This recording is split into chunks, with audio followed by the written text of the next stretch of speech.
Is there anyone with? Did you hear that?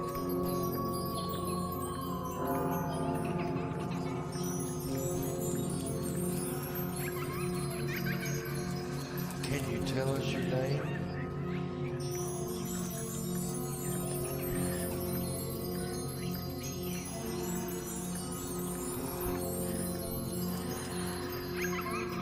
Did you live here?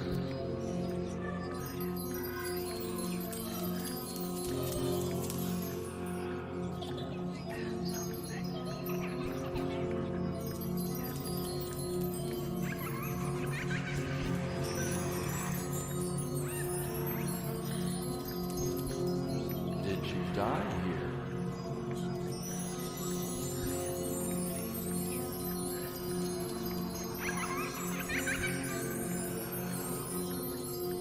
Do you want to take a trip?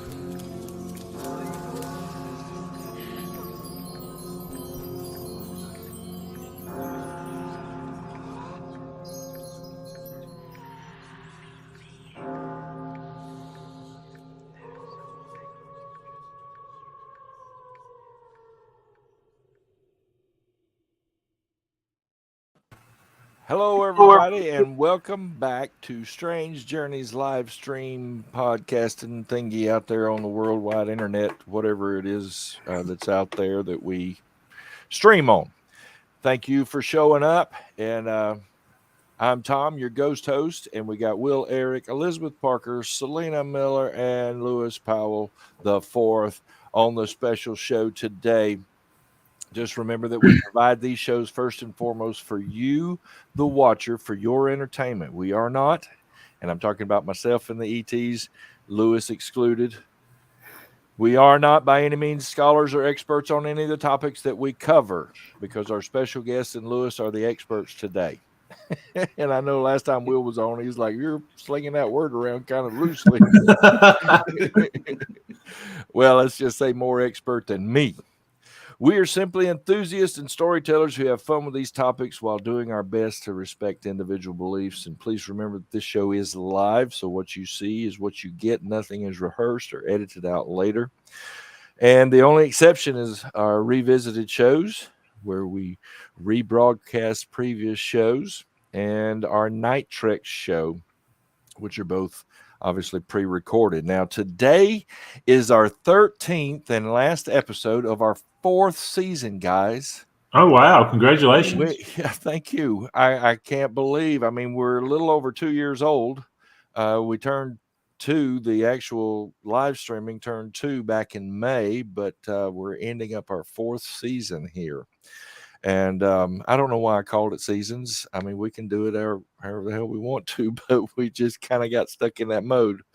But we're going to be taking a few weeks off after this show. Next weekend will be our final revisited show from season one, which will be the second show of our Spirits on Stage with Lewis, where we talked about a lot of haunted theaters. Oh, And that was a really fun show.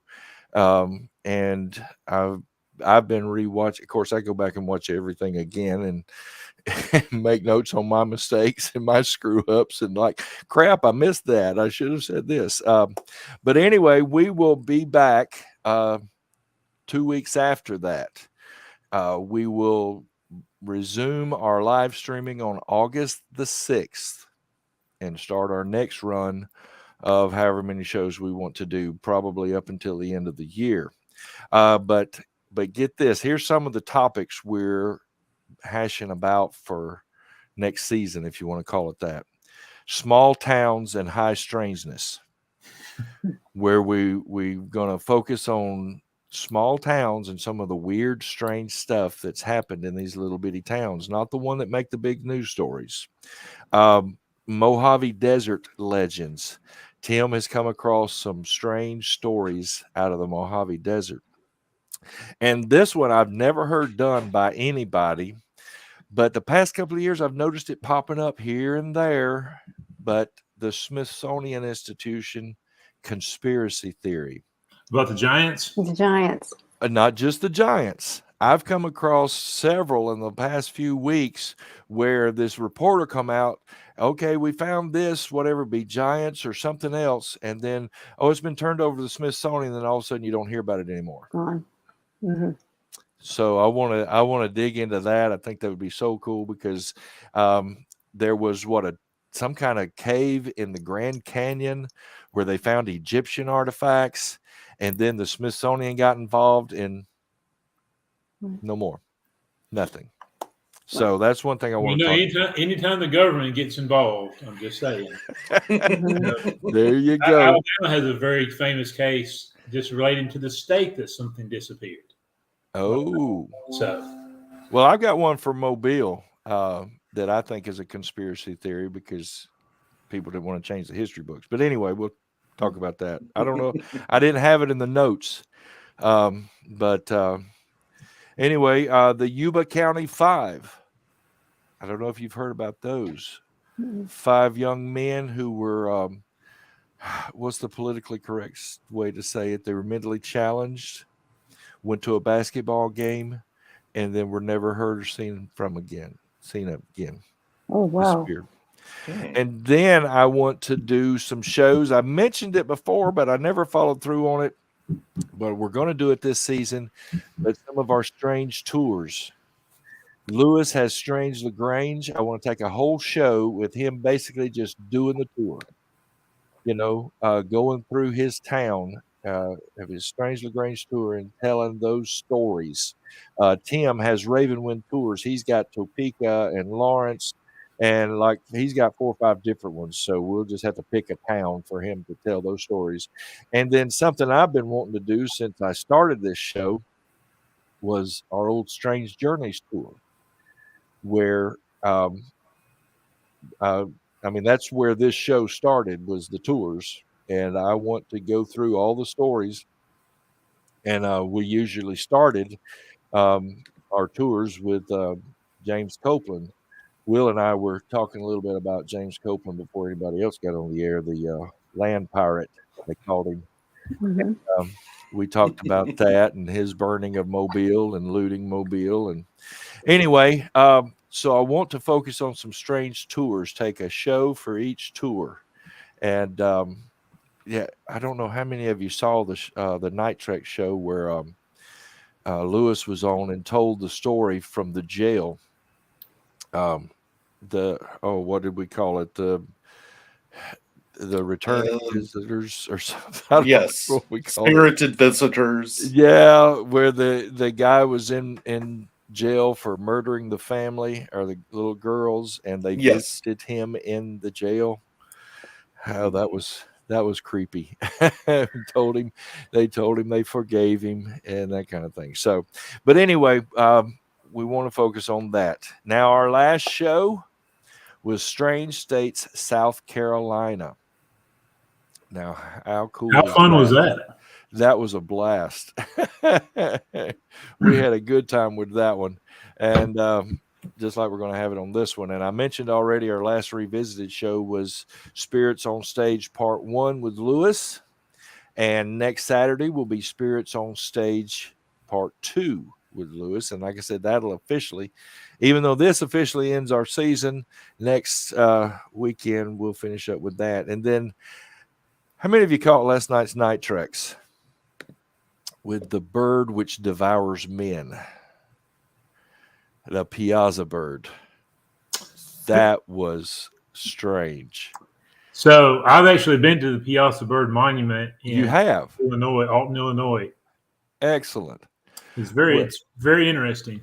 Yeah, it was pretty cool. And then what I did was basically I just read John Russell's retelling of the legend, and then where he visited a cave where supposedly the Piazza bird took its victims to eat them.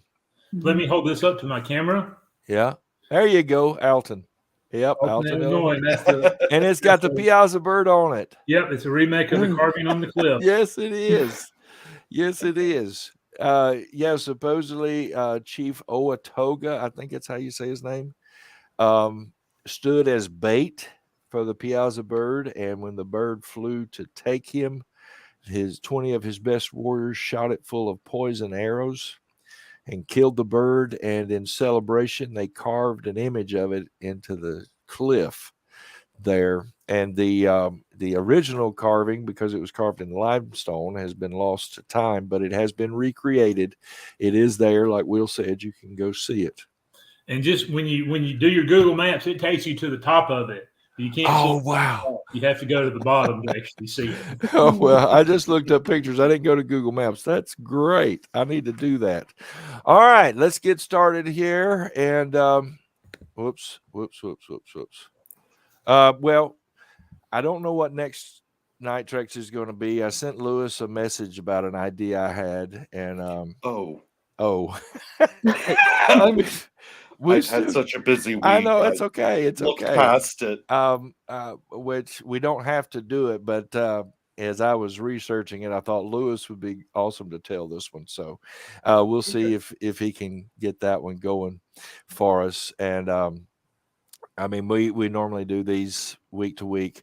Oh, and that reminds me, since Elizabeth's here, week before last, we did the what I call it, the Ragged Exhale. Is that what it was called? Mhm. I read a story from one of her books that was just, I mean, it's intrigued me since the first time I read it, about this family buying a house, and it had a wall in the middle of a hallway that ran the whole length of the house. Mhm. And it just made things feel funky in the house. That's my version of it. And so they went to remove the wall, and when they did, they said they felt a whoosh of air, and it was just like the house began to breathe again. Mm-hmm. And then what they saw afterwards, which I'm going to go ahead and ask this question. I was thinking about saving it. I'm actually considering writing a little blog about this, but in that story, they saw a little old woman walk through their house, and she's wearing a black dress. Her hair was up in a bun. And most times people see full-bodied apparitions, and they are in some type of period clothing. I wonder, because this has probably been brought up before, but when someone dies and their soul, their spirit, whatever you believe, leaves their body, their clothes stay on the body and gets buried with them. So what are we seeing? When they die, do they go through their wardrobe and say, okay, I want to wear this for all of eternity? I don't think so.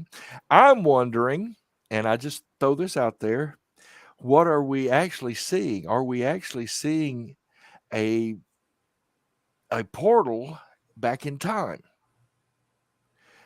Because most of the time when people see this, there's not really any interaction. There's been those rare occasions that there were, but most cases there's no interaction. But there's usually interaction when they see a mist or a cloud or something floating through, something that's amorphous that doesn't really have any definition. And the full-bodied apparition that I personally saw, well, technically it wasn't full-bodied. It was just half, like a torso. I saw arms and head, but it was glowing. I didn't see any clothes or anything. So that was just a thought. What do y'all think? I mean, do spirits actually wear clothes? And because I don't think they could. I just don't. I'm wondering if it's like seeing through, well, like I said, a time portal or a vortex. And that's what we're really seeing. And just seeing somebody in the past going through their daily lives. I don't know. What do y'all think? I probably bogged us down. But anyway, any thoughts? I have some thoughts, but I might save them for my part, because you're exactly what I was going to talk about was the amount of residual hauntings. Okay. And that might fall into the category there. I have some thoughts about how the mechanism behind that works. Excellent. So I might sit on that. I have some thoughts. Okay. All right. Well, if nobody has anything, we're gonna remind you, if you're watching on YouTube, please like, subscribe, sign up for notifications. I'm not going to play videos today because I really need to get on into this. And if you could support us on Patreon, patreon.com/strangejourneys. We have a comment already.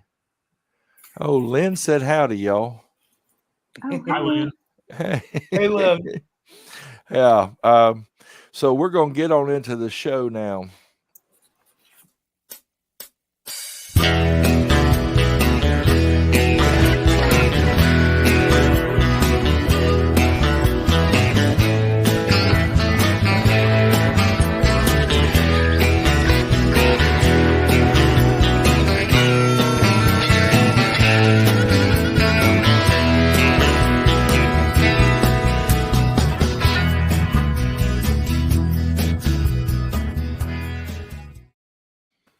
All right, we've come to the end of our 4th season and close it out with my home state of Alabama. But to be truthful, I talked about this last show. I claim Mississippi and Tennessee as home states as well. I was born and raised most of my life in Mississippi, moved to Tennessee. Through my growing up years, I was switched between Tennessee and Mississippi, but most of my adult life has been right here in the good old state of Alabama. And leading a haunted tour in downtown Mobile, I've spent more time researching the strange and unusual history of this state than I have the others. It was fun to go do the Mississippi because I learned some things about my home state. I was looking forward to Tennessee, but then Tommy moved from Tennessee to South Carolina, so that's why we went to South Carolina. But we're honored today to have some very special and strange guests with us. You've already seen Will Elrick. He was on our Bridges of Sorrow show. He's author of Alabama Lore, The Chocolaco Monster, Hugging Molly, The Lost Town of Cottonport, and Other Mysterious Tales, plus several other books. You can find him on Amazon. He hosts the Broadway Theater League. Let me show you this real quick. I mean, where is it at? I've watched several of these, and they're a hoot. They're a lot of fun. If anyone ever told me I would have my own television show, I'd have thought they were crazy. Wow.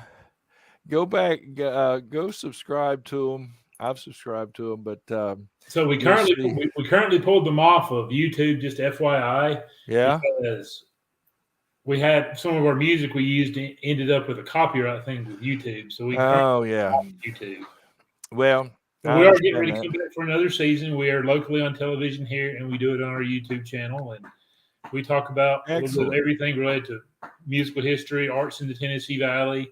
We've even talked about haunted theaters in the Tennessee Valley. Oh, excellent. Wow. Excellent. Well, like I said, I've sat there and watched them a couple of times, and they are a lot of fun. And I know,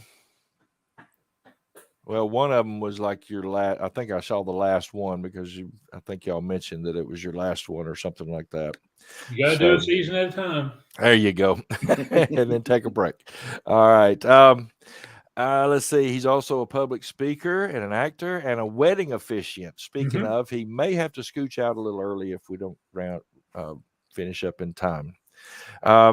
And his wife, Kelly, was not able to be with us, but we're going to be relying on a lot of her information today. And Lee Peacock was supposed to be with us, but he wasn't able. But we also ready because I'm here. Yeah. There you go. Also, Elizabeth Parker way over there. She was our special guest on Fairy Tales 2, The Leprechauns. And did you hear that? The EMP, Empaths, Mediums, and Psychic shows. She is actually one of the most highly respected psychic mediums and paranormal investigators in this area that I know of. She is an artist, a tarot reader, and a Reiki, master. And she is actually author of 3 books on Mobile Ghost, The Haunted Port City, Alabama's Haunted Port City, and Mobile Ghost 2, The Waterline. I have 2 of those. Yep. Well, and then the Haunted Mobile is basically a compilation of these 2. So if you've got these two, and you just want all of her works, you can buy the third one. But if you got these two, you're covered. So, but and she has a Facebook page as well. Where'd it go? Polly's Fancy European Tarot. So, and also the Mobile Ghost Facebook page. Yes, Mobile Ghost and Haunted Mobile page where she keeps you up to date. Are you still doing book reviews? Yeah. Okay. Not as much on schedule as I would like because it's been really busy, really hectic this year. But yes, I am. Well, excellent. I read a couple of those, and she reads a haunted book and then gives her thoughts on it. So that's a good one to follow. And so she's going to be. The reason I invited these folks on here is because they wrote the book on Alabama strangeness. Okay, folks. But they're not the only ones. Our own E.T. Lewis Powell IV, that he owns and writes the Southern Spirit Guide blog and Facebook page. And he's author of the Southern Spirit Guide's Haunted Alabama, a gazetteer to ghost lore legends and haunted places in the heart of Dixie. He's a historian and archivist with the Troup County Historical Society and the tour guide, like I said, of Strange LaGrange, there in LaGrange. He's a public speaker and an actor. And you can actually, if you subscribe to or follow the Troup County Historical Society, you can actually see some of his talks. And those are pretty cool. You know, if you're into, and don't take this the wrong way, Lewis, but if you're into the more academic side of history, that was cool. I mean, I enjoyed that one we talked about. And the lost, or now the town that was Burnt Village. Yeah, the Burnt Village. Yeah, where the posse basically just picked a village. Indians had been raiding and they wanted to pay them back and punish them. And they just picked a village and razed it to the ground and killed off people and took slaves and drug off folks. I mean, it was kind of sad, but fascinating, you know. But I just thought it was ironic that they weren't sure who had done the raids and attacks on them. And they just it's like the first town they come to, first Indian village or Native American village, they just said, well, we'll do this. So sad, but enlightening. But Lewis did an awesome job with it. So go check that out at the Troup County Historical Society. All right. Now we start today with the way we started all our other strange states, with the strange laws. You didn't introduce Selena. Yes, I did. Oh, I introduced her to y'all. I didn't introduce to on the show. I'm sorry, Selena. I was like, I did introduce Selena, but that was before we went on the air. I apologize, Selena. Thank you, Elizabeth, for calling me out. I met Selena on, I think it was on a ghost hunt, wasn't it? Because you were with the local ghost hunting group here.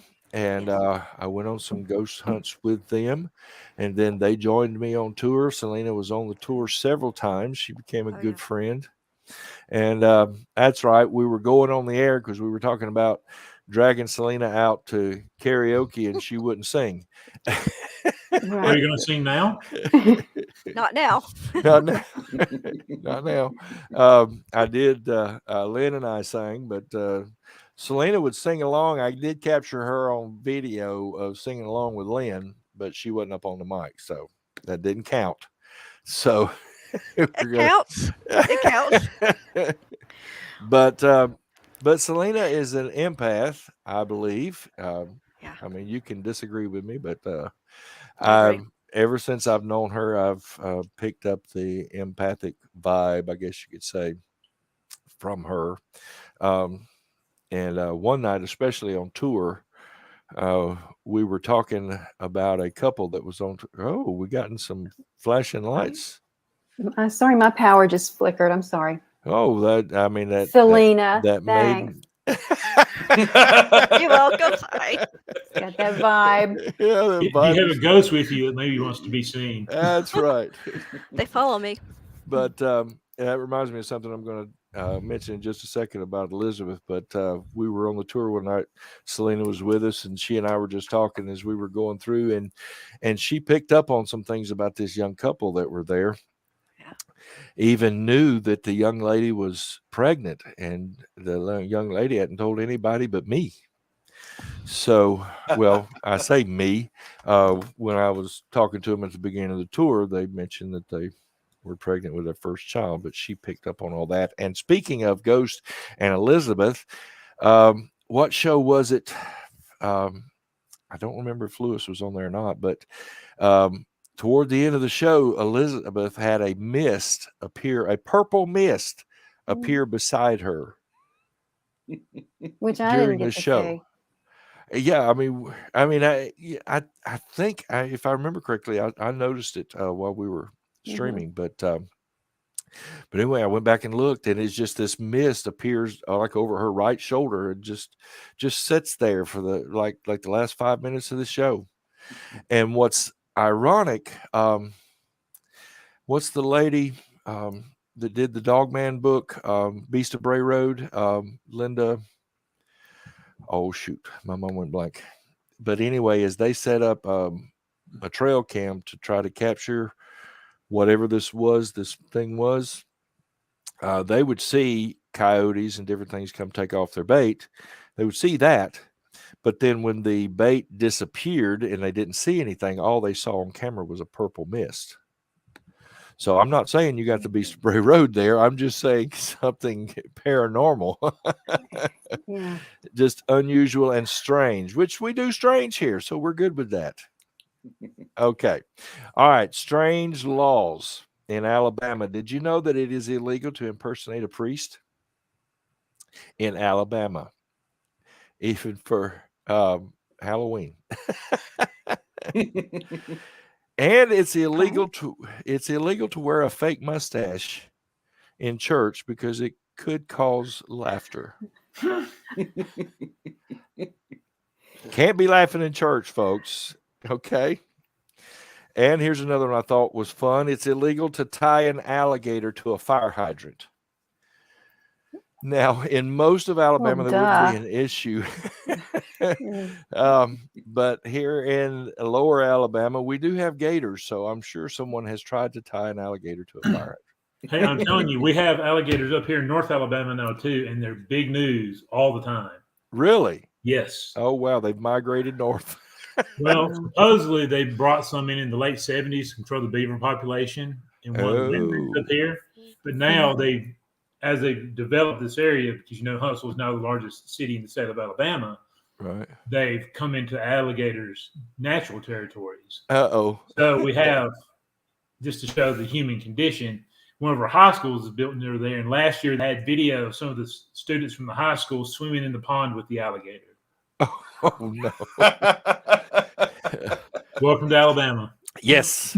Welcome to Alabama. Mm-hmm. Well, on that same line, if an elephant is left tied to a parking meter, the parking fee has to be paid just as if it was a vehicle. So if you're leaving your elephant in downtown, make sure you feed the parking meter. But if you ride your alligator into downtown, as long as you tie it to a fire hydrant, no parking fees. Well, true. Right. They just don't want you to tie it. Right. You can tie it to the parking meter, you'll be fine. Yeah, tied to the parking meter, you're okay. Right. All right. Men may not be seen publicly in any kind of strapless gown. That's a good one. That is a good one. We appreciate that. And though I only did that once, but we won't talk about that. Did it involve karaoke? No.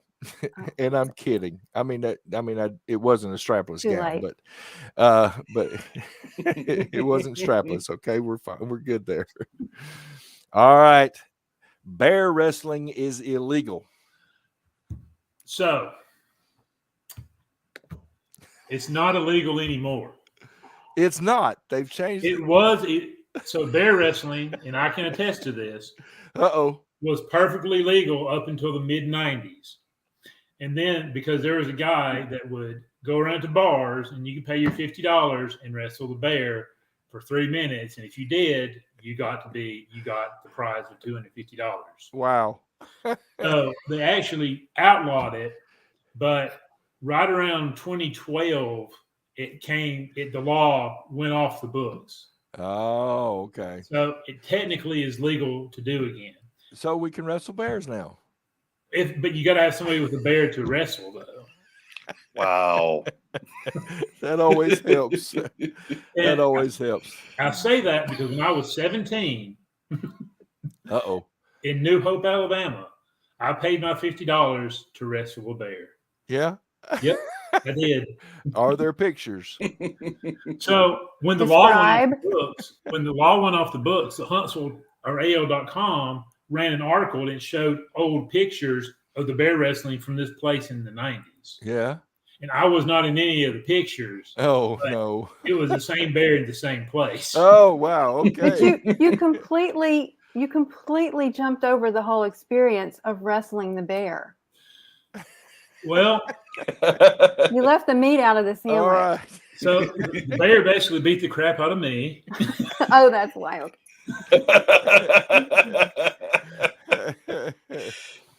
I would love to. Wow.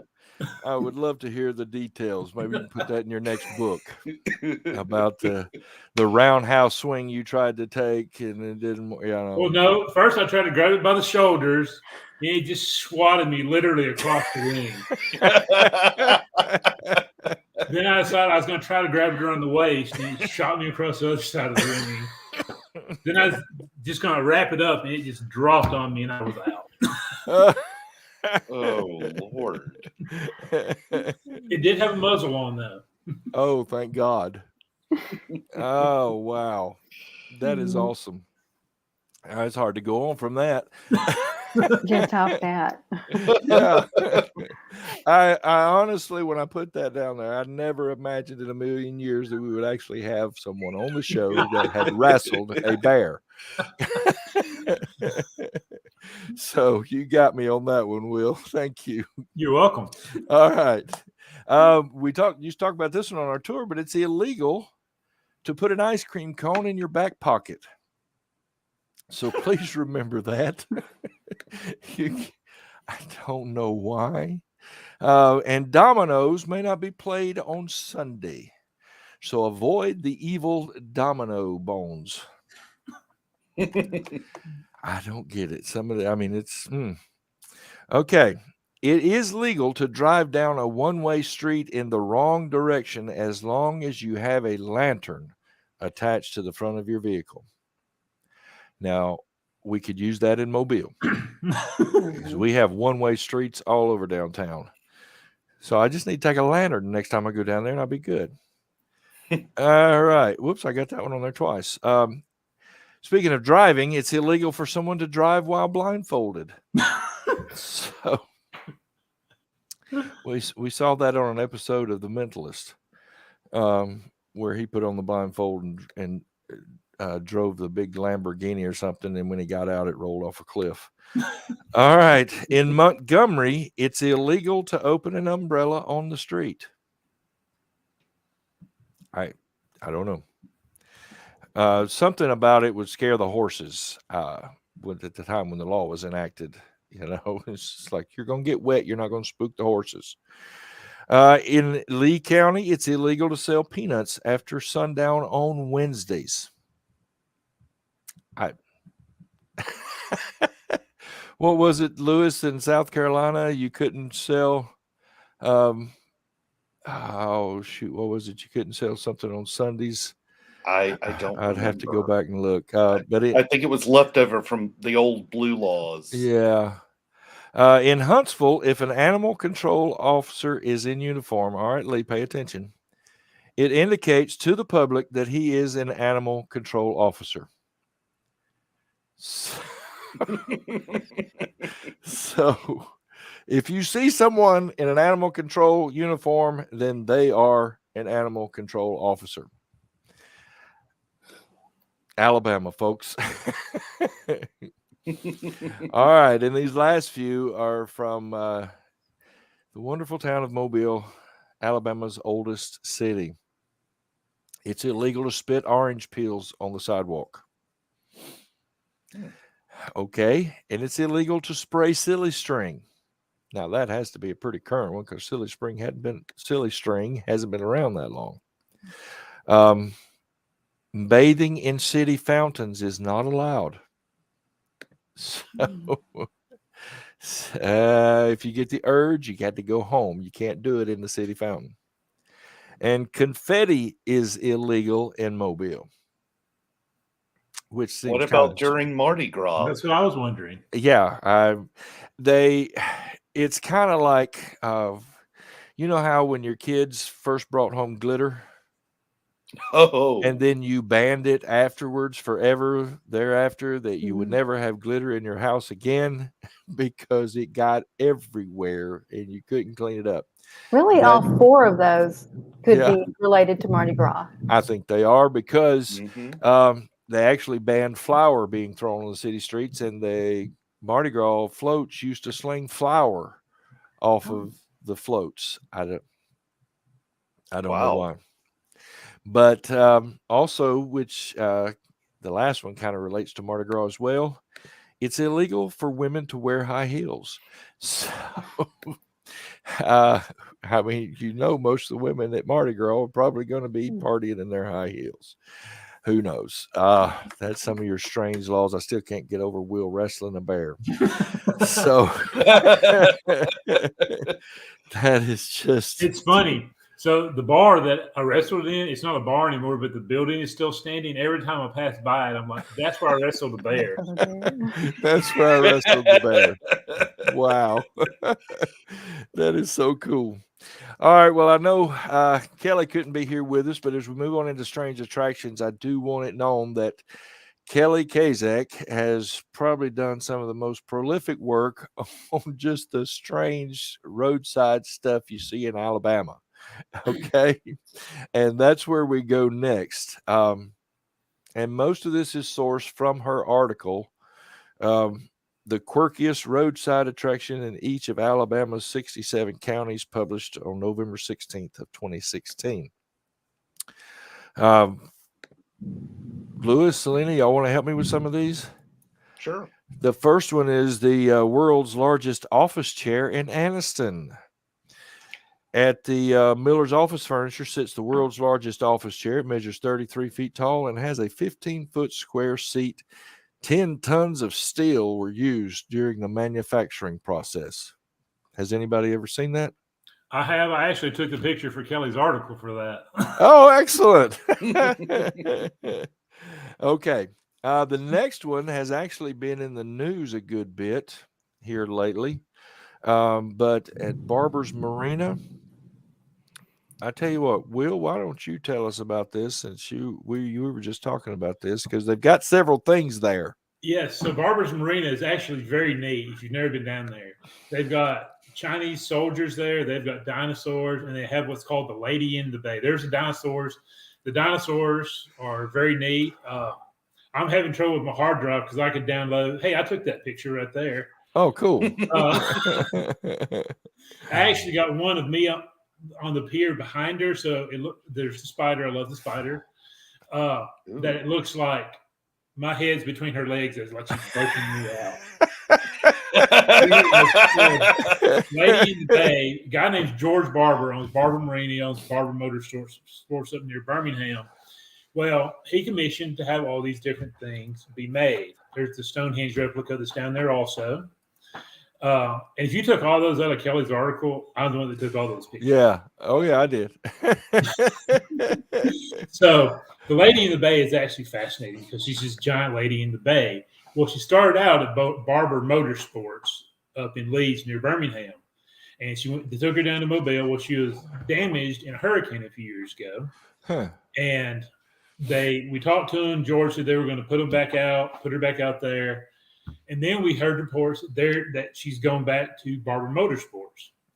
So went up there for the World Games, and there's a Lady in the Bay there, but she's a twin of the one that's currently just now put back in the marina down there in Lower Alabama.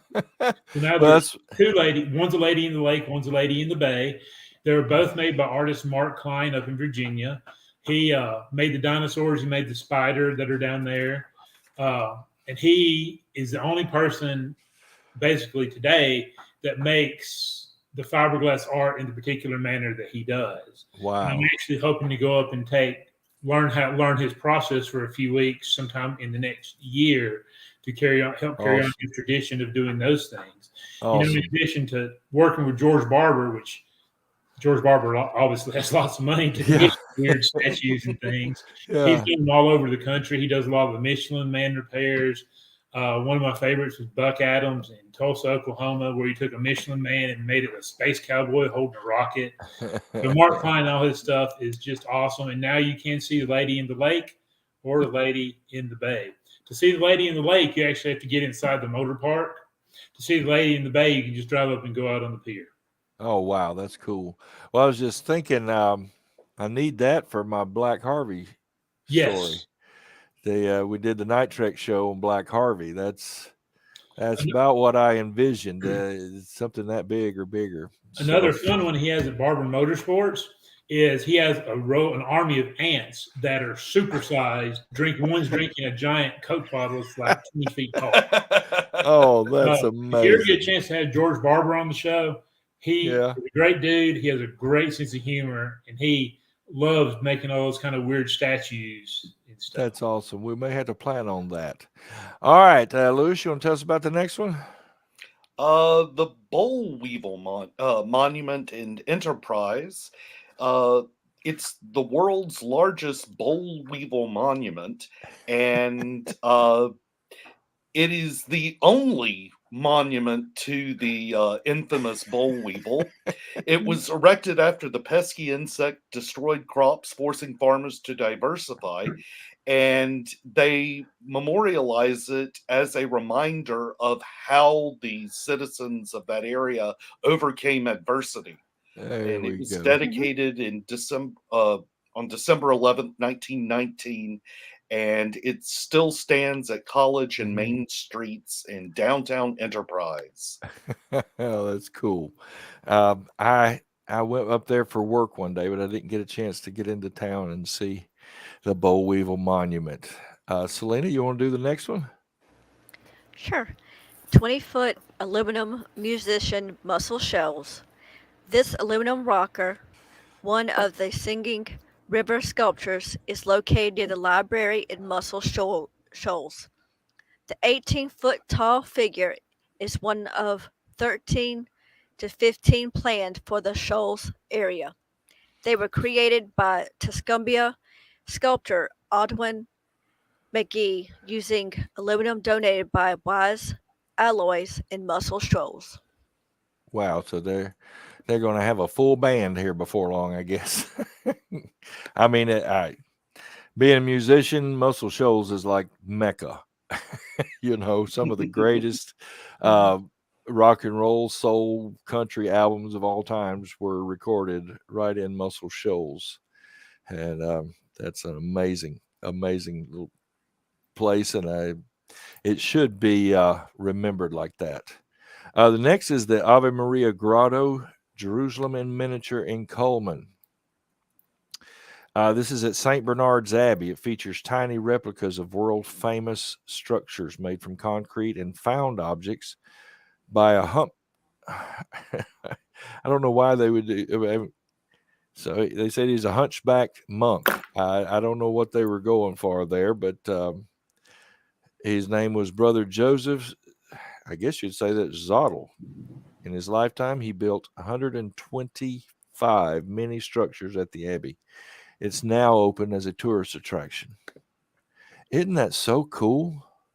I have been there. It's absolutely an amazing grotto and exhibit, and it's located there on the campus of St. Bernard's Abbey, which also has a boarding school that is nearby, and there are ghost stories about the boarding school. Really? Cool. Well, it reminded me of Palestine Gardens in Loosedale. Okay. Yes. I don't think, I'd have to go back and check. I mean, it's still listed as being open, but God, it was open when I was a kid, so I don't know. I remember going to it back in the 70s, the little Jerusalem and the Holy Land in miniature. But next is Hank Williams' Death Car. I got this from Kelly's article as well. Lewis, did you take this picture? Will, did you I did take not that take that picture. You did not. That was provided by the museum, I believe. Yeah. Well, Lewis, you want to tell us about it? Sure. The beautifully restored baby blue 1952 Cadillac is the car where Hank Williams died of heart failure in the back seat on New Year's Day 1953. It's on display at the Hank Williams Museum in downtown Montgomery. And oddly, Hank Williams Jr. reportedly drove the car when he was in high school before its restoration. Wow. And we talked about that in our which show was it, Lewis? Because we talked about the hotel in Birmingham. Yes, he stayed at the Redmont. Right. And he supposedly haunts one of the rooms there. Yes. Yep. He supposedly had a really great time that night because they checked into the Redmont, and not long after he and the driver checked in, there was a knock at the door, and Hank Williams opens it, and there are these three lovely young women, and he said, "Well, hello, where are y'all from?" And they said, "Heaven." And he quickly invited them into the room for the evening.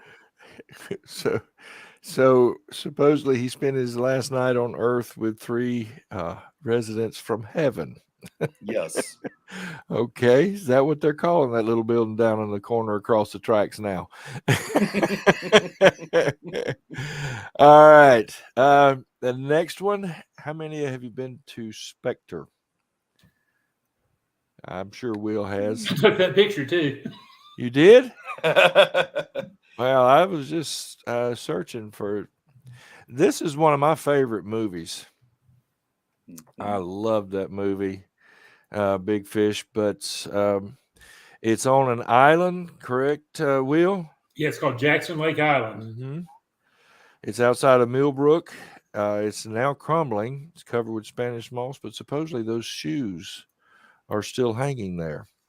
So it's a very interesting thing. People come down there to visit the movie set, and they've actually cleaned it up a lot from those pictures there. Right.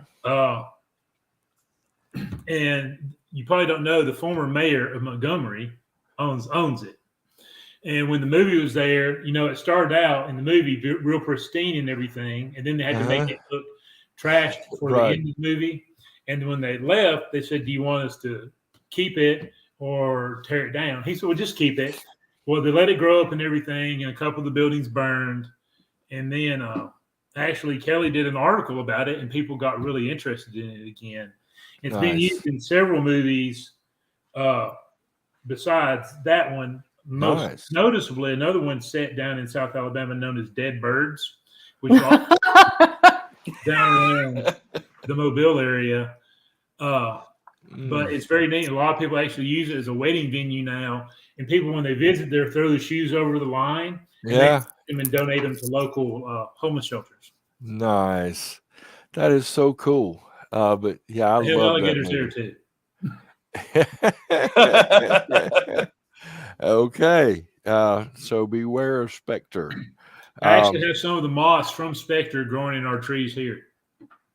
Oh, that is so cool. I collect, anytime we go places, we collect the Spanish moss. It's not native to North Alabama, so it doesn't necessarily propagate, but it doesn't die either. So. Oh, cool. All right. Well, we're going to go on to strange sightings now. Lee was going to talk to us about some things around Evergreen. But on this show, we've talked about the Alabama White thing before and other sightings. There was a blonde Bigfoot sighted just north of me here, just north of Citronelle. The blonde Bigfoot has been seen at least twice in this area. But Will covered in his book the Chocolaco monster. Yes. So Tell us about that. I don't have any pictures of it. well, there really aren't any pictures of him, of the Chocolaco monster. But he's interesting because the Chocolaco monster actually made it to the Daily Show. And what it is, Chocolaco, if you've never heard of it, it's down near Jacksonville, the Anniston area, in the Piedmont area of Alabama. And it's really, there's not even a stoplight. You blink and you miss it. Well, when you have a small town, a lot of people get really bored. So you start doing really stupid things. Well, one night, someone sees this monster, and it's his just giant wide head and shoulders, and it's black, and it jumps out of the road in front of the car and then ran back in the woods. So this happened over a period of several weeks. Lots of people were reporting the same thing. Well, everyone, like, so once again, you're a small town, you get a little bored, decide they're going to go hunt the Chocolaco monster. Oh, wow. Uh-oh. So they form parties, get their guns, and they go out looking for the Chocolaco monster.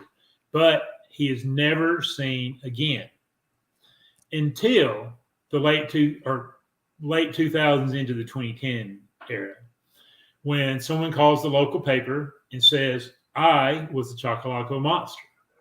And what it was, he was a teenager doing what teenagers often do. And he had a deer skull with antlers, and he found a black raincoat in the back of his trunk. So he put the deer skull with antlers on his shoulders and draped the thing all over the antlers and stuff to be really big and intimidating. And he would wait in the woods, and when cars came by, he would run out and scare the cars and make them go off the road and things like that. And it all ended. People started going out there with guns. He's like, well, that's enough of that. That's right. And like, he kept it a secret until he went to the Oxford paper on Halloween of 2009 or 2010 era and reported the whole incident. And I guess it was a slow news day in comedy, and the Daily Show with Jon Stewart happened to pick it up, and that's how the Chocolaco monster became internationally famous. Oh, wow. That's amazing. Awesome. Also, you tell about in your book a fish the size of a Volkswagen Beetle. Well, anybody that lives near a dam in Alabama hears stories of these gigantic fish that are down there. They sit right beside the intakes for the turbines. They just get the little fish that swim by. And scuba divers will say they've gone down there and they're bigger than they are, or they're the size of Volkswagen bugs. And Lake Gunnersville, where I grew up, and that's most of the pictures in my book are from the Lake Gunnersville area. They talk about giant fish that size and giant catfish. And we tore down one of the bridges in Gunnersville, and they had to explode it. And everybody, like I went to school with, swore that these giant catfish floated up, and they were hundreds of pounds. Wow. And no one ever really saw them. They were all just, one of their friends saw them, or this guy scuba diving saw it. Yeah. Because there's no freshwater fish in the United States known to have gotten that large. The largest freshwater fish in the United States are actually sturgeon. And there's some, if you've ever watched River Monsters, you'll see all the different giant fish from around the world. And he's never come across a Volkswagen-sized catfish. Well, I will say this. I mean, some of these catfish noodlers get some pretty good-sized catfish. But when I was a kid, my grandfather had 3 catfish ponds. And for whatever reason, I was a kid, so I wasn't privy to the decisions made by the adults. But the middle pond, like the main pond that was fish most of the time, had a dam on one end. And he decided to cut the dam and drain the pond. So I guess they could clean it up, and because we did refill it later. And so after the backhoe cut the hole in the dam, because it was just a dirt dam there. So down on the bottom side of it, they set up this giant net. I say giant, for me when I was a kid, it was giant, but stretched from one end of the opening to the other so that as the water ran out, they could grab some fish. And we had our own little legend about this giant catfish. in our pond. Of course, we weren't saying it was as big as a VW bug, but we knew there was a big catfish in there that had gotten away from everybody that had fished it, that they would only find it. So anyway, we drained the pond and we did find a catfish. I couldn't tell you how long it was, but I was told that it measured from eye to eye across the top of the head 12 inches, which would be a head about that big. Wow. So I know catfish can, and we had a nice fish fry after that. That was a good fish fry. Growing up in Gunnersville, one of my grandfather's friends was a commercial fisherman, and I remember going out and baiting the hooks and everything and floating them in the river with him at night. Trout lines, yep. And he would get the trout lines, yes, and he would get some that were just huge fish, but they're still nowhere near the size of what people were reporting. Not that at all. Now, one interesting thing to tie that back into Spectre, because the movie Spectre film, the film of Spectre is called Big Fish, based on the book by Daniel Wallace. And the main thing of the crux of the story, why it's called Big Fish, is because the father hooked this giant catfish on the day of his son's birth, and the catfish got away, and it was a giant catfish. Massive catfish, yeah. And then when the father died, he went on to become the giant fish that swim in the lake. Yes. I love that movie. Good movie, good book too. You ought to give it a read. I'll have to go get the book. Yes. All right, Lewis. I know when you jump like that and reach for your bookshelf, you've had a spark of something. Well, I was more reaching for my book so I could think about what ghost stories I was going to tell. Okay. Well, I'll let you slide then. Because one of the most popular stories on our Strange Journeys tour was the Wolf Woman of Mobile. And in 1974, wasn't it? There was an article in the Mobile Press Register with an artist rendition of the sighting. The paper got tons and tons of calls, probably 40 or 50 calls reporting this wolf woman. Yep, there she is on the front cover of his book. And just hold off on the surprise, Will. I will. Okay, I want to set it up. So we never went up on it's MLK now, but it used to be Davis Avenue back in the day. But we never got there, but we would come within a couple of blocks of it, and that's where it was seen, on Davis Avenue, which is now MLK. And the newspaper police all got reports of this thing, and they said she was pretty but hairy.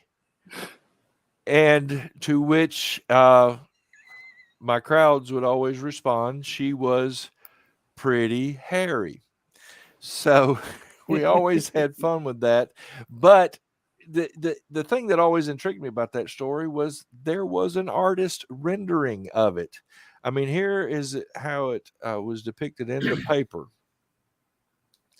And then that's the actual artist rendering. And it was lost in the archives and for years.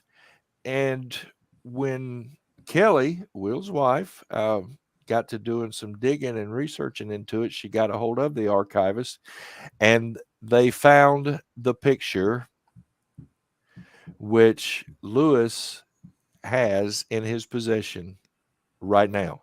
He does? Will. I'm switched y'all's places, I guess. Will has this. He had it framed for Kelly. Oh. This is the actual artist rendering of the Wolf Woman of Mobile. Wow. Isn't that cool? But I thought it was, because I shared this story on all the tours, and then to find out that Kelly actually dug it up out of the archives was amazing.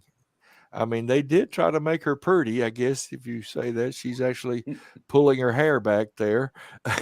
She's also pretty hairy. Pretty hairy. All right. Elizabeth, you said you said there your opinion that a lot of the residual hauntings to a strange to geek. Yeah, I'm getting tongue tied. This where you wanted to share that? Yeah, my contribution to unusual or strange hauntings in Alabama is simply the amazing amount of residual hauntings that we have. I think we have an unusually high amount of residual hauntings. I know in Saraland, I've had reports of them seeing colonial soldiers. So that's how far back that goes. They've seen them marching in formation. They've also north of there seen somewhere north in a county north of us, north of Mobile County, is supposed to be some woodlands where they see Confederate troops riding, mounted Confederate troops riding through. And they're also residual. They turn up and do the same deal every time. Right. And then I know in my neighborhood where the last battle of the war was fought, we have soldiers, everybody in the neighborhood, everybody has hauntings, but they're all apparently the greater majority of them are residual. So residual hauntings, I'm sure everybody knows, residual hauntings are hauntings that play over and over again like a tape loop. Mm-hmm. They do the same thing every time. And then like you were talking about in the story, the lady that walked down the hall, and you mentioned residual or that type of ghost that doesn't interact. They just repeat the same action over and over again. Yeah. And that's a residual haunting. And the theory's always been more or less that it was imprinted into the electromagnetic energy of the environment. And so under certain conditions, it can replay. And in that case, taking that wall down freed up the regular electromagnetic energy that would normally have been playing. Yeah. And it kicked it back on. Right. And they saw her walk down. And so if you've imprinted in a residual haunting, then you're going to imprint exactly as you were when you did that action, down to the clothes, everything. Right. But are we seeing it with our eyes or is it a mental picture? Are we picking it up on the antenna here? And we think we're seeing it literally walking down the hall, but it's played in our head. Because so often ghost sightings and working with ghosts is like a big game of charades. So further to your point about how do they choose what clothes, if you do have an interactive ghost, and I've seen full apparitions that were interactive, not residual. Right. But they usually choose things that will be familiar and recognized to impress upon you what they're wearing. They can wear anything they want, but they're going to wear what you're going to recognize, what looks normal to them or what you might recognize them in. So it's basically an interaction. Well, if they're interacting, if it's not residual and they're it's an intelligent haunting and you're seeing them, then they want to be seen. So they're going to show up where you recognize them. Right. They don't want to just show up and have you say, well, it might've been Fred, but he never wore that kind of shirt, which some people will say. But I think I always thought residual hauntings were the way to go, but I've so changed my thinking about how all this works that you also said, Tom, you wonder, are we looking into a doorway? Are we looking into a portal and not so much seeing a tape play over and over again, but are we looking into a portal into a different reality? And I really think you're on to something there. I've really come about to that way of thinking that reality is so multi-layered, and it's like being for us in a high-rise building, but we're only on one floor and we don't know what's going on the floors above or below us. But they're also occupied with people living and doing, and there were all these other realities are taking place. So when we have the residual hauntings, are we looking at the tape playing over, or are we seeing into a brief glimpse into where some realities have crossed and we get to look in there? And if that's done that way, then if it all runs on electromagnetic energy, since we're all energetic beings and the world runs on electricity, is part of it because our state is so watery. We have the most navigable waterways of any state in the Union. So is all of this water contributing to us glimpsing onto the other floors so frequently what the other occupants of the building are doing in their other reality, that they're replaying emotional episodes of their life just over and over again, like Groundhog Day. Right. So, well, see, Stephen King called it in his books thinner, a thin place, A thin place. The thin places. where Yeah. where the different dimensions or different worlds intersect momentarily. Right. And do we have portals or tunnels, or do we have shafts or things where we can travel between those floors? I sure think we do it when we're sleeping and we dream. Yeah, could be. I mean, So, that makes sense. And then going back to ley lines, where we talked about ley lines, the lines of power, and when they intersect, people Right. think there's a portal or vortex at a ley line intersection. Right. Lots of doors. And there are a lot of portals. I've closed a lot of portals for people, and a lot of residual hauntings. So to me, in Strange Alabama, in our specific subcategory of hauntings, to me, just the sheer amount of residual hauntings people report to me makes us a little bit stranger than some other states, maybe. True. Well, and I think this feeds into a lot of these reports where people are seeing somebody astride a horse, or they're seeing phantom vehicles. And yes. so how does a car come back when it really hopefully doesn't have a spirit? Yeah. Right. But is it an energetic imprint, or is it on Yes. another reality? Yeah. Right. Yes. Exactly. Like in our Strange Highways show, you talked about hearing the moonshining cars. Yes. Yes. And they could hear the rattle of the jars of moonshine as the car rode down the road, and they could hear it as it passed them, but they didn't see anything. Yes. My cousin, but then there were some people who also saw it as well. My cousin followed a phantom hearse through the backwoods of Mississippi when she was trying to get back to college one weekend. Wow. Oh, wow. So wow. She was going back up to college, and she'd waited late to start, so it was dark by the time she was there, and she was down a small rural road, and all of a sudden lumbered right in front of her. She didn't remember actually even seeing it approach, but lumbers into the road in front of her, an old hearse. And wow. And it took up most of the road because it was very old, and these were narrow little roads out in the country. And so she had to slow down and just go, waiting for this hearse as it trundled slowly down the road, and it got to where there was a church and a churchyard, and it turned off into the churchyard, and it was gone, disappeared. Wow. I even heard the story of a couple of hitchhikers out west. Two guys together were hitchhiking, and they were picked up in this old big Fleetwood Cadillac, and they got in the back, and this little old couple was driving, and they just started asking them all these weird, strange questions. And they get down the road, and they're like, okay, this is where we need to get out. And they get out, and they unload their stuff and turn around to thank the couple, and the car was gone.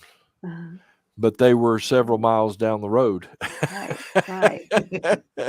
So, yeah. We do.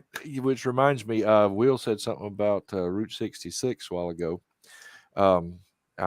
Lewis and I have talked about this, that our next Strange Highways show, we talked about doing a Route 66. We did US 29 that runs from Pensacola to up in Maryland, and there was some strange stuff on that. Especially around Lynchburg, Virginia, for some reason. They had possible werewolf sightings, Bigfoot sightings, UFOs, ghosts, you name it, Lynchburg on Highway 29, US 29. All right. There was one I came across that, I don't know, Will, have you heard of the Falkville Metal Man? Anybody else heard of the Falkville Metal Man? Lewis, you're nodding your head. I have. From a Coleman Tribune article, do you believe in the Metal Man? On October night, 1973, the young Falkville chief of police, Jeff Greenhall, received a call that would change his life forever.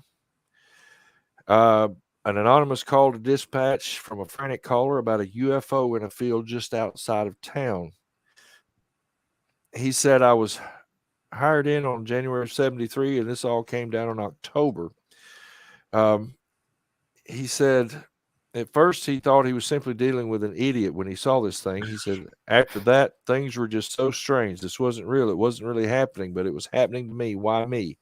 He was looking at a figure slightly taller than 6 feet, wearing a reflective material that Greenhall described as my aluminum foil, but there were no pieces around after it was all over. So he actually took some Polaroids of it, and this is what he got. Now, I don't know about y'all, but that looks like a radiation suit to me. You know, could somebody have been trying to get one over on the chief of police? Who knows?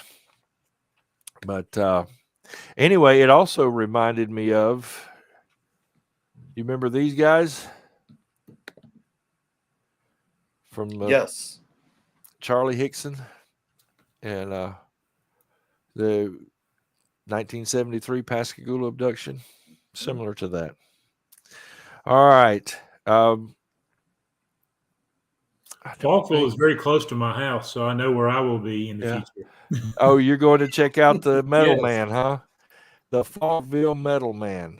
Maybe you can talk to Chief of Police Greenhall. He is retired. Well, he quit soon after that. He just couldn't handle the publicity or something. Oh. So that was pretty cool. Selena, tell us about this next one. This one is a strange one. Okay. Wendigo or not deer. National Cryptid Society Case Files website article Zombie. Deer-like creature spotted in Alabama. Wendigo, November 9th, 2019, submitted by Danielle in Cusata, Alabama. Dated 11/10/2018. At approximately 10:30 p.m., I was driving on a nearly empty road. The weather was cool, no rain or anything to obstruct my vision. I was coming to a stop sign and saw a car stopped unusually far away from the stop sign. I was coming to a stop behind it and saw a deer-like creature. It was standing on its back legs. It was gray with smooth skin. Its ribs showed. Its head was a skull. It had short antlers. Its arms were bent in an unusual way, opposite of how deer bend their front legs. It went down on all fours and made its way to the wood line. It didn't have the normal gait that any animal has. The two front legs moved at the same time, bringing the back legs forward, in the same way you would use crutches. It made its way to the woods, and I looked back once, and then it was gone. I looked forward, and the other car was gone. Wow. Now, I said Wendigo or not deer. I mean, there's been a sensation the past few years of this not deer. It looks like a deer, but it's not a deer. So, what did this lady see? You know, I mean, that was just kind of strange. Like Will was saying about the Chocolaco monster, this kid had antlers stuck up on his shoulders to make him look bigger, but this one didn't sound like that. This one said, the woman said she saw a deer-like creature. So, did she see a Wendigo? Did she see? Of course, I've never seen a deer. I mean, I've seen them when they fight sometimes go up on their hind legs, but they don't normally move on their hind legs, which is kind of weird. So, that's some of the strange sightings. Will, I would like to hear what you find out about the Metal Man. I will keep you updated. Elizabeth is going to talk to us about the face in the courthouse window. The reason I wanted to talk about that haunting, people are very familiar with it. There's the courthouse. The face is up in the top in the garret, they refer to it. There's a little, when you visit up there, there's a plaque with a arrow. There you go, showing where and you can barely make the face out there in that pane. I have seen it. It was many, many years ago, but I have seen it, and it was like an oil slick. It wasn't flat. It was almost how when you look across the surface of a pool of oil where there's oil on the water, motor oil or something, and it has the rainbow effect, that sort of undulating rainbow effect. And it looks just like that. It looks like a kid drew it in the window with their finger, drew a little face with circle and the two eyes and the mouth. The famous story is in 1876, a man who lived in that area in Pickens County was accused of burning down the courthouse. And while he was awaiting trial, he waited a long time. He was awaiting trial, and a lynch mob came and dragged him out and lynched him, which is horrible. And the story is that while he was looking out of the garret window in horror at these people amassing on the lawn in front of courthouse number 3, which had been finished by then, that he was yelling his innocence. He was proclaiming loudly his innocence. And at that moment, lightning flashed, and they say that the lightning etched the picture on the window pane. I don't know about that, but I do know the story is that they have many times over replaced the glass, that the image always comes back, and that they've cleaned it with, of course, all kind of solvents and things. Yeah, because it was in 1876, and it was 100 years after that I saw it, and it was still there.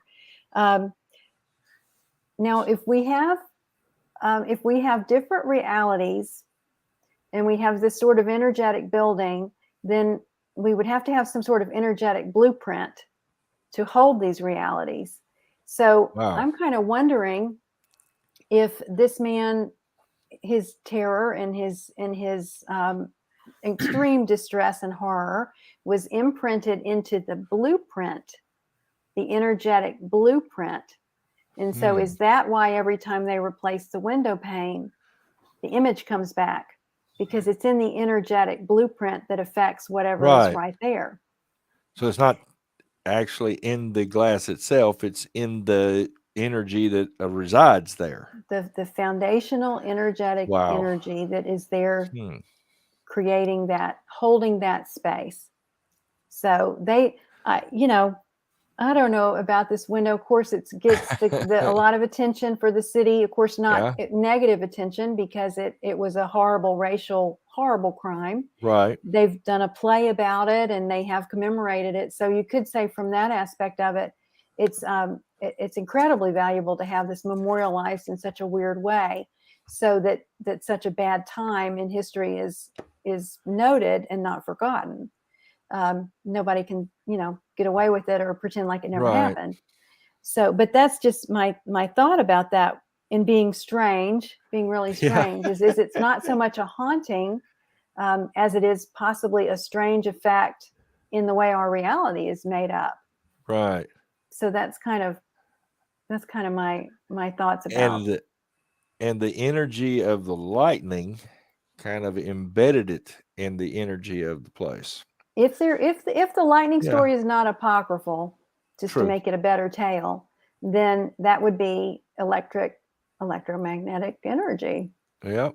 So it could have seared that poor fella's sensation and this dramatization of what he was feeling, because in the picture, the poor mouth is kind of open in horror and big eye, you can't really see it, but just the sorrow and distress that emanates from that image. Right. So that emotional charge got translated into this little, very simple sort of visual. Kind of like a PTSD on that locale. Right. It's embedded into the energy of the place. Well, yes. And Will, hugging Molly. Yes, hugging Molly down. Before hugging Molly, can I ask a question? Yeah. Talk about the face in the courthouse window. Do you know what other image in the glass is popular in Northwest Alabama? No. In the hospital in Jasper, Alabama, Jesus, you can see Jesus in the glass of the thing. I was trying to find a picture on my phone. I actually do it from one of my books. And I looked at it, and eventually you stand there long enough and you can see what you think to be Jesus. But it's funny, when I went back and looked up what everyone says the picture was, it's not the same similar image that I saw. So, but that is in Jasper, which is not far from the courthouse there, only 50 or so miles. So if you're going to visit one, you might as well come up. Yeah. For sure.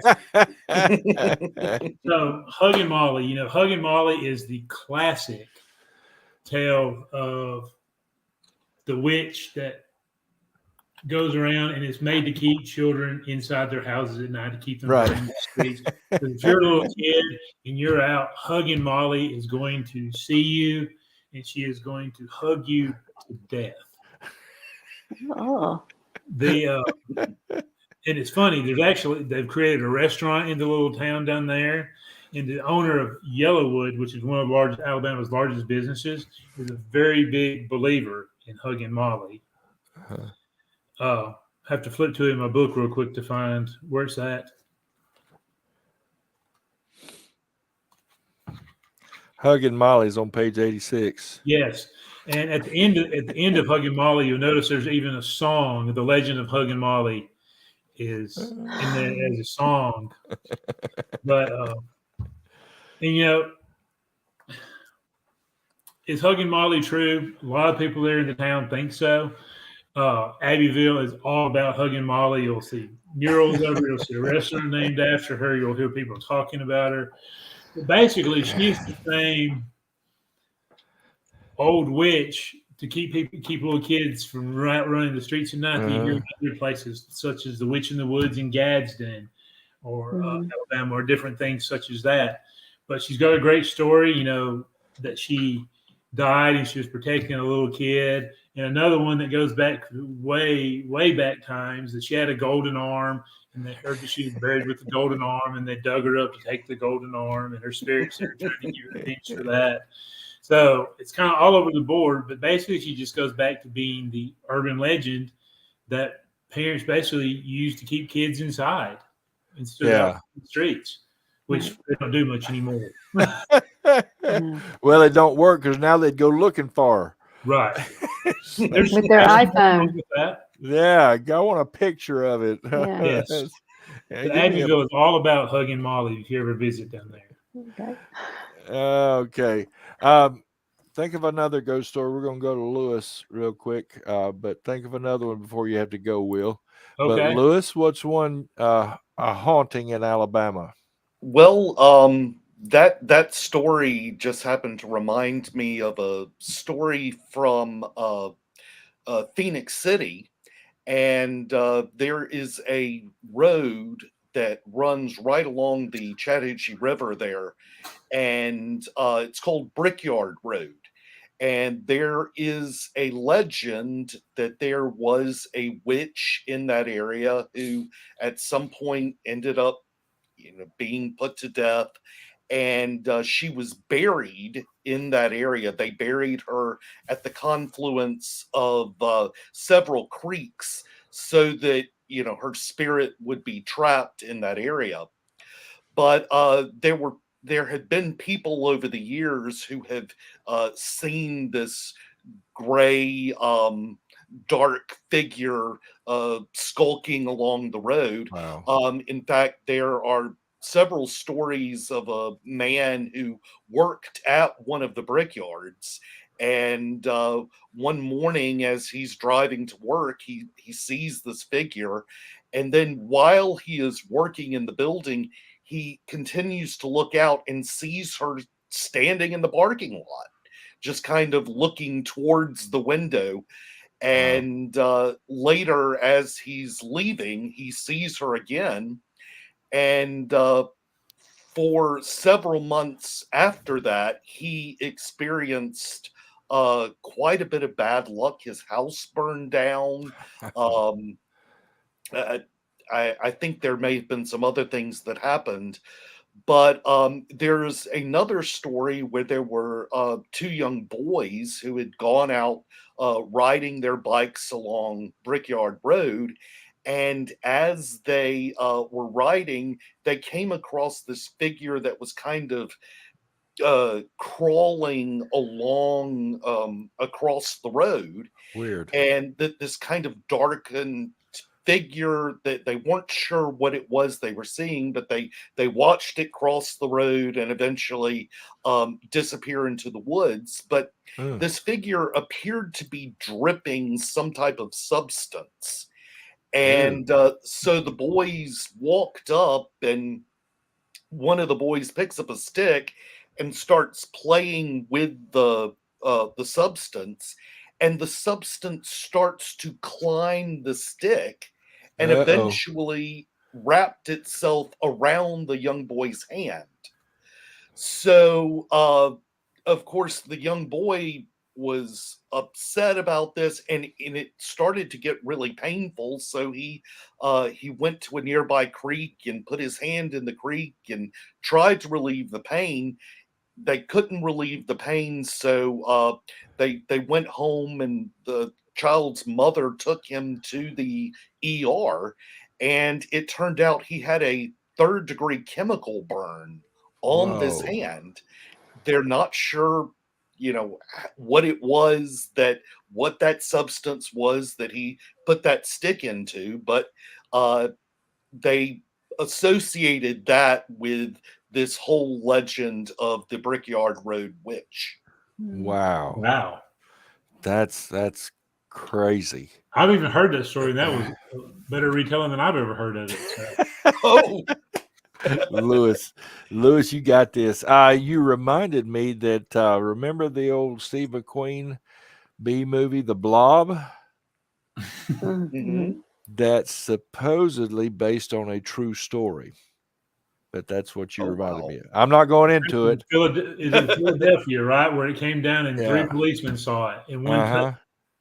Yep. So, all right, Will, I'm going to come back to you for another ghost story in just a second. Elizabeth, we're going to go into the outlaw house. That was a creepy place.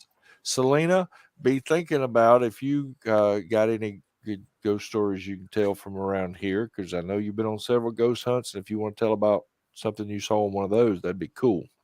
But, Will, what you got? Another ghost story. I'm actually going to revisit the beginning of the show when we were talking about the Smithsonian mysteries. Okay. We're talking about an Alabama mystery. Okay. So it's the lost town of Cottonport. Yes. Now, Cottonport was a town on the banks of the Tennessee River in Limestone County. And it sits very near to what Mooresville, Alabama sits today. Mooresville is known throughout the world as being one of the cities or towns that is most like an original English village in the United States. And people come from around the country and around the world that shot movies there because of how quaint Mooresville still is. Matter of fact, the few residents rotate each year who's going to be mayor of Mooresville.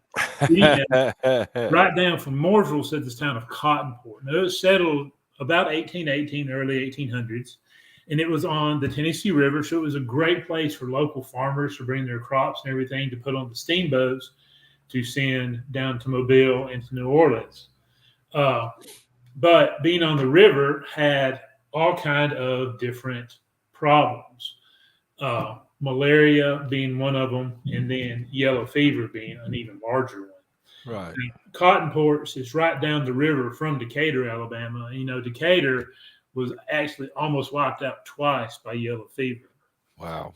So they think the yellow fever hit Cottonport somewhere in the 1830s, but they do know 1850 the town was mostly abandoned, and then by the time of the Civil War, pretty much everything was gone. Now, Cottonport was actually a big town for its size. It was much larger than Huntsville would have been at the time because they had a racetrack, they had a hotel, they had gambling areas, and they had all kinds of places for farmers to put their stuff on the barges. Well, once a town disappears, history often forgets it. So you fast forward until 1968 when they're building Interstate 65. And if you've ever been up here, 65 has a big river bridge that goes from the Priceville side over to the Decatur side. And while they were building this bridge on the north side of the bank, they came across a grave while they were excavating. Wow. Well, they stopped construction, they excavated the grave, and they came across another one. All up until they had 195 different graves. Oh, wow. And this was actually Collier Cemetery, or what was the cemetery for the lost town of Cottonport that had been forgotten. And one unique thing in those 195 graves, one of them was a cast iron coffin. Oh, boy.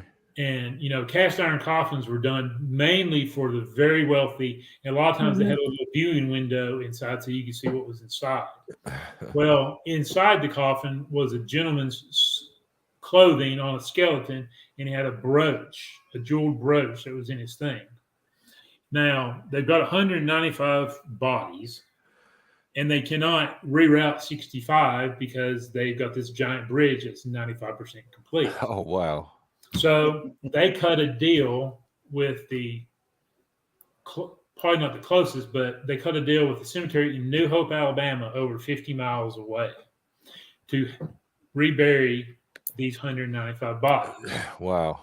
So the time comes and they load them all up and they take them to Hayden Cemetery, which is in Madison County, in New Hope, which is way out in the backwoods. And you go out there today and there's 194 markers out there for the graves that came from Cottonport. But remember, there were 195 that were disinterred. Yeah. Somewhere amidst the transition, the cast iron coffin was totally gone. Oh, wow. Spoke to people, the New Hope historian, remember that. Sheriff Mike Lakely from Limestone County remembered the incident. Several people here. And they said that the FBI took it, the men in black took it. Some people say the state archives came and got it. Wow. State archives have no indication what happened to it. But it's a large, significant archaeological find to find an intact cast iron coffin. And it just disappeared. With no one knows where it went to. Wow. So that's probably in the hands of a private collector somewhere. I'm sure that it is. Probably. And the remnants of the town of Cottonport now is the mention of it on a historical sign on the backside of the Mooresville sign. Oh, wow. Which actually tells it being the wrong place that it originally was. Yeah, you reminded me of the conspiracy that I call a conspiracy theory. Supposedly, Prince Madoc from Wales in England traveled this way in 1170, I believe it was, and landed in the Gulf Shores, Fort Morgan area, and traveled on up through the state and supposedly settled in Kentucky in that area. Supposedly, from what little research I've done, their descendants are also associated with the Moon-Eyed people, which that came up in my research for South Carolina, though we didn't go into it because it's a deep subject. But supposedly Prince Madoc did, and years later, a priest was about to be killed, and a Native American tribe thought he was doing something that he shouldn't have been doing, so they were going to execute him, and he asked if he could pray, and they said yes, you can have one final prayer, and he began to pray in his native Welsh language, and the Indians understood every word he said because that was their high holy language. Oh, wow. Now, that's not the conspiracy theory part. The conspiracy theory part comes in where the Daughters of the American Revolution established a historical marker at Fort Morgan. There's also a marker on the shore somewhere in Wales saying that Prince Madoc or Madoc, people say it different ways, when he left the shores of Wales in 1170, whatever it was. There's a historical marker in Wales, but the Daughters of the American Revolution placed one in Fort Morgan commemorating it, and it was removed and put in storage. Now, why would the government officials remove a historical marker like that? The Daughters of the American Revolution actually paid to have it erected, and last I heard, it had actually been given back. It was in the Mobile History Museum, but supposedly has been given back to the Daughters of the American Revolution for storage. But I just thought that interesting. Why remove that historical marker? But Selena, I want to get to you. I just remembered that I had forgotten. We want an update on the Georgia Guidestones. I've got a little short video on it. But Elizabeth, I want to get to Outlaw House. We are God, we're already over an hour and a half. You got to go, Will? Once I'm going to sign off, guys. Thank you very much, and I will catch up on the rest of what you guys say when I get back later. Thank you, Will. Thanks for having me. It I'll was talk to you awesome. soon. Good to see you. You too. Yeah. Bye, Get guys. Will's book. Buy Will's book. Thank Alabama you. Lore. Thank you, Will. I do want to get to the Outlaw House because that's such a unique situation. Selena, your eyes kind of lit up when I asked if you had any stories from ghost hunting. What? Well, I was actually going to mention the Daughters of the American Revolution house here in Mobile because when I have done ghost hunts there, I've always had various experiences there. There's a particular room where I have had like spirit like come into me, and I'll start coughing and everything, and I have to get out of the room because I'm choking.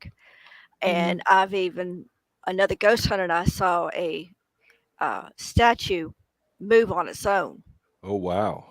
And he can attest to that. But that house is very haunted, and I have really enjoyed ghost hunting, especially there. Well, one of the docents there told me that they have a lot of ghosts, but they are happy ghosts. They are. They're not mean. Yeah, they're very happy, but a lot of experiences there. They've never had any negative or evil type of apparitions or manifestations or anything.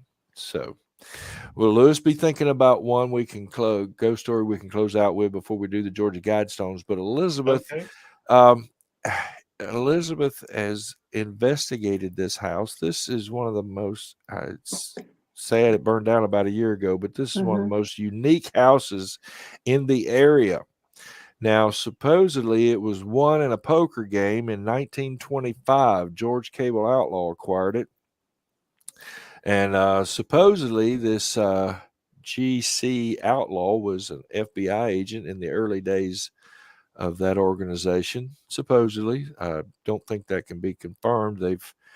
They've found a GC Outlaw that worked for the FBI, but from what in my research, from what I picked up, they couldn't really say for 100% certain that it was the same man.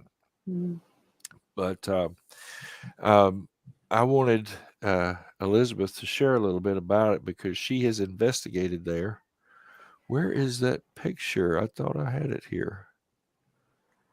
Well, I'm going to go get that other picture because I could have sworn I had uploaded it and now it's missing. That's strange. But tell us about your time there. Well, we were asked, or the man who headed my team was asked by a family member if we would go in there and see if there was anything going on. So we did go in there on a winter afternoon because we didn't want to go. It was the right time of year to go because the yard was knee-high overgrown. Completely, you had to bust a trail to get to the front yard. And it was an amazing place. I went in there to do mediumistic work. So I didn't know anything. I didn't look up anything about it. I didn't try to find out anything about it prior to going in. And to me, I certainly would not say that the house was haunted, classically haunted, but it was charged, absolutely charged up with energy. And it set all of our meters, the REM pods, the gizmos, the EMF detectors, everything through the roof. And we were ecstatic, filming all of this, getting it all on tape, and just absolutely had an astonishing time there simply because the atmosphere was so charged. And it was so charged that it blew out every bit of data that we gathered. So after going home and then trying to put all the data to transfer the data, everything was blown and everything was fried. And there was no way to get nothing that we had recorded except for a few snippets of EVP audio. Yeah. Everything else, ours, was fried. The house was in pretty bad condition when we were in there. It was in bad condition, and people had been squatting in it, and so it was in quite a state. And there is a tale about something. I know you had mentioned this in your show notes about a tunnel or something. Yes. But we couldn't get the base. There is a basement. It has a basement, but it was full of water. So there was no way we were going to try to get down into there. So if there is a tunnel, it would likely be flooded. But Mobile is, of course, supposed to be honeycombed with tunnels. True. So I don't know about that. I didn't say it was. I didn't feel that it was classically haunted, but it was absolutely charged up, and it would be interesting to me. CG's Outlaw's energy was so accessible that in all the work that I did before I went out there, in just trying to connect with the house and the energy of the house, I got him so clearly. Yeah, that's the interior. Wow. I got him so clearly. And when I researched him, the stuff that I'd gotten about him matched the feelings and everything that I was getting. So his energy was easy to read. I didn't feel like he was haunting it, but I certainly felt like that would be a residual situation like we're talking about, that his reality there, that house was such an oasis to him to escape from whatever he had going on in the city. Right. That house was his escape, his oasis. I feel pretty confident saying that. And I feel like he really left such an incredible imprint, residual energy, other reality, that he's still there. He was just very, very easy to tap into and get the feedback from him on his experiences there and how he felt about the house and what I saw about the house kind of through his eyes.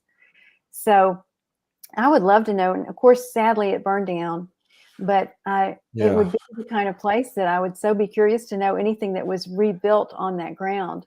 Yeah. Again, talking about the energetic blueprint, would that affect the house? And would it still be a now that photo there I took when we were leaving.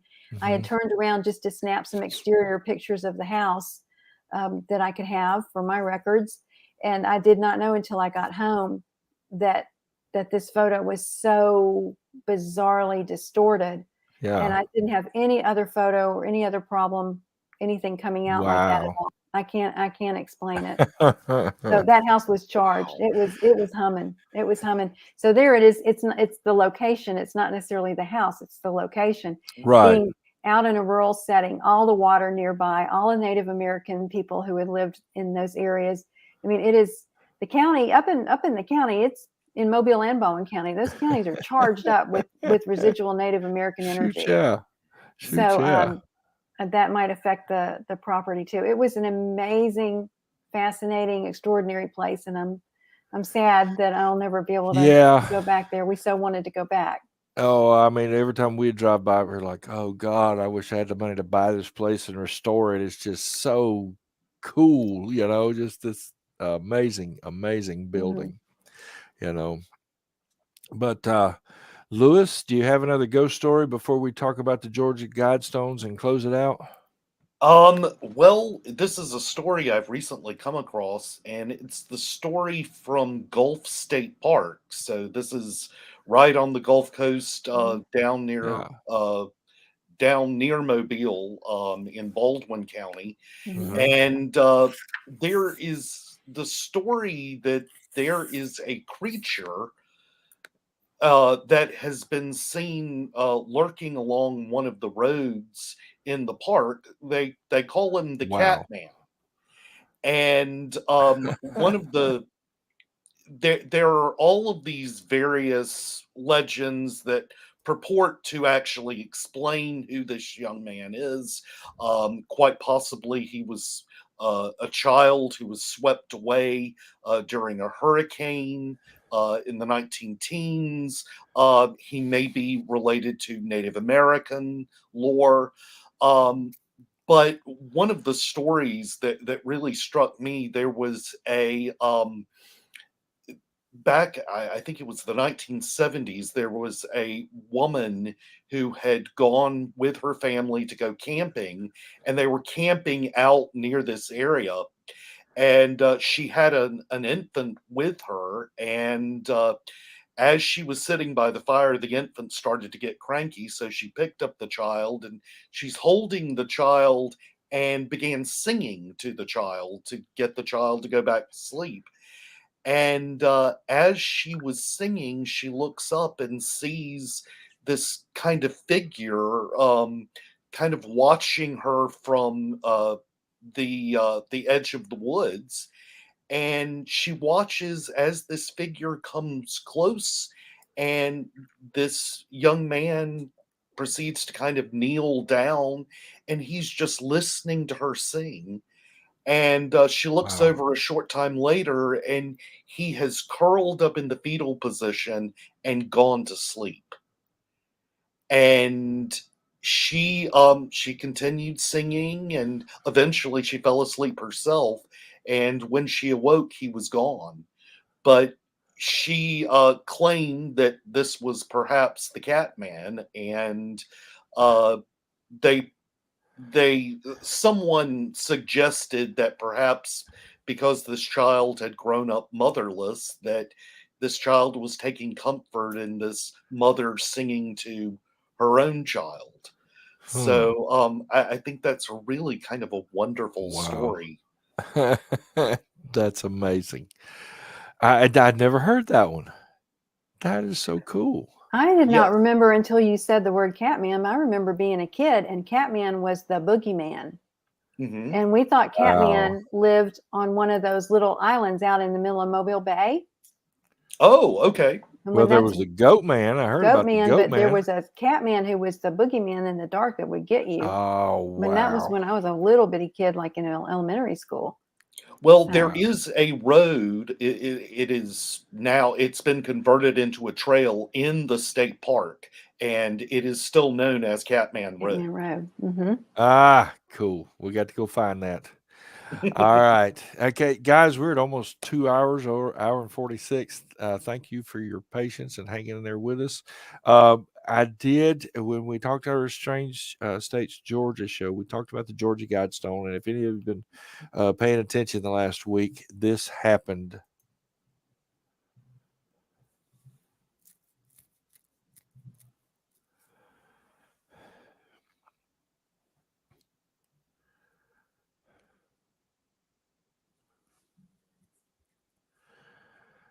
Now, we don't know. Supposedly, that person had something to do with it, but at one point they were thinking lightning, something else. But I think that was just so sad. Whether you agree with what was written on it or not, these things are amazing, you know. But the last I heard, they were demolishing the remnants. Oh, they demolished it the Yes. morning after and carted it away, Yes. and it's gone. Yeah. So what have they said, Lewis? With the GBI is still looking for the people responsible for having blown it up. It does seem that there was a fabricated New York Times article that was supposedly floating around online that said something about the CEO of Pfizer had offered to replace the Guidestones and have them rebuilt. But the USA Today has looked into that and discovered that the New York Times never published such a story. Wow. And they weren't able to get a reply from the CEO of Pfizer. But it still is quite a bit of a mystery. I think it's probably exited the news cycle at Right. this point, and Yeah. I haven't heard much else about it.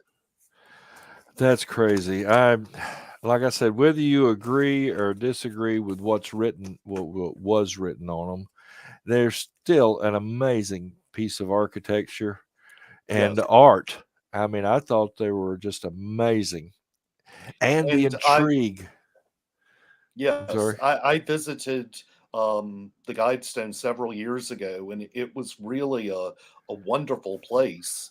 And it was just fascinating that you have these these 10 or so commandments, so to Yeah. speak, that had been engraved in this whole variety of languages, Yeah. and including 4 dead languages. Yes. And I just thought that was a really wonderful sight, and I know that it has been quite a draw for many years for Elberton, Georgia, and there are not a lot of people who go to visit Elberton except to see the Guidestones. Right. Excuse me.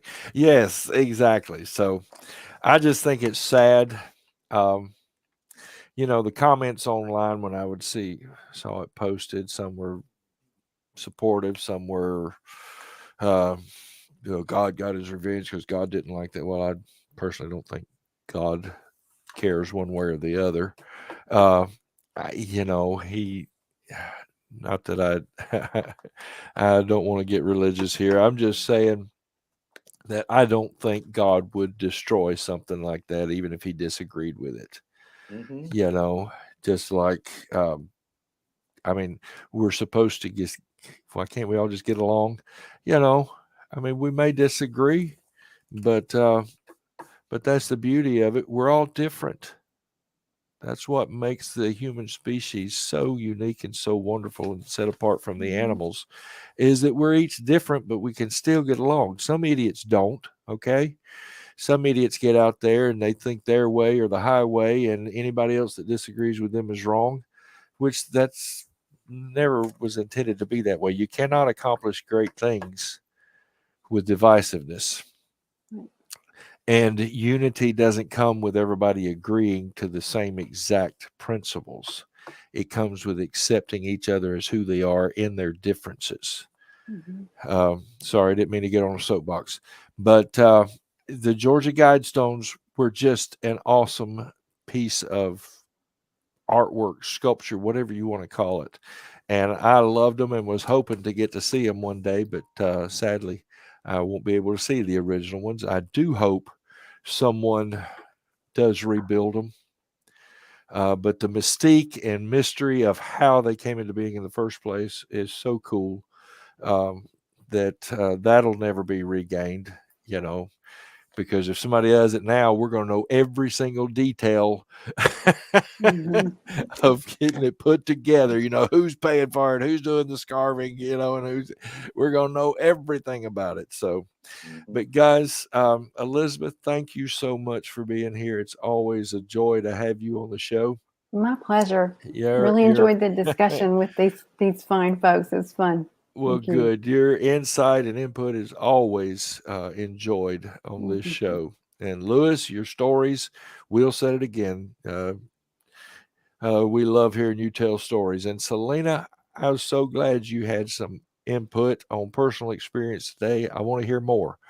Okay, you will. And be watching the next time we get her out to karaoke. We're going to have her up on the mic. I'll have to put it out on video. Oh. Well, guys, we have had an awesome fourth season. Hard to believe that. And we're looking forward to the next phase. And things are going to be a little different. But I think you'll like them. I hope you'll like them. But we will see you on August the 6th. That's our next live stream. But remember to stay safe on your strange journeys out there. Bye-bye. Bye-bye.